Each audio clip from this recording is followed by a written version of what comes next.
It is a driving force as vast as explosive growth and as timeless as customers first. It is the middle ground between hype and common sense, between science and superstition. And it lies in the pit of let's not change a thing and the summit of agile innovation. This is the Be Better Today world of courageous leaders. It is an area which we call the Be Like Amazon Zone.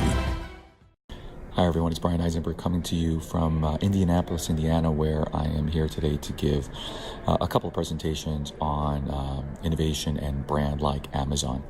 But today I wanted to talk to you actually about an article that was recently in Inc. magazine about Best Buy.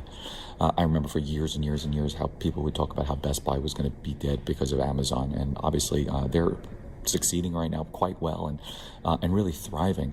And I think the article did a great job at kind of pointing out some of the key things that they've done well in their resurgence. So number one, the CEO really focused in on the people, understanding both the customers and how they've used their personas, but also on their employees.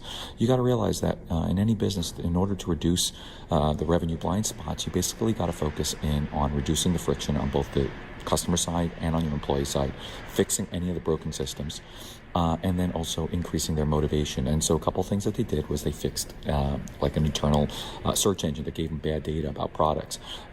They brought back employee discounts so that employees actually used the products and got excited about the products and were able to talk about them in store. And they heavily invested in employee training, right? That's what keeps customers motivated. Secondly, they turned their space into valuable real estate, right? They did contracts with like Apple and Samsung to have whole stores of all their products in the store and to feature that.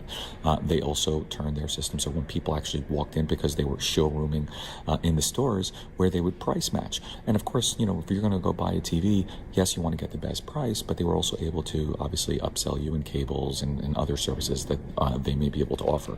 And I think that's one of the other key parts that they figured out that was so critical. Again, right, this is about a people business, a long-term business, and stores have to be about the long term. We definitely heard that from Blake Nordstrom at Shop Talk yesterday, which is you don't have to sell people, you have to help people buy, you have to develop relationships.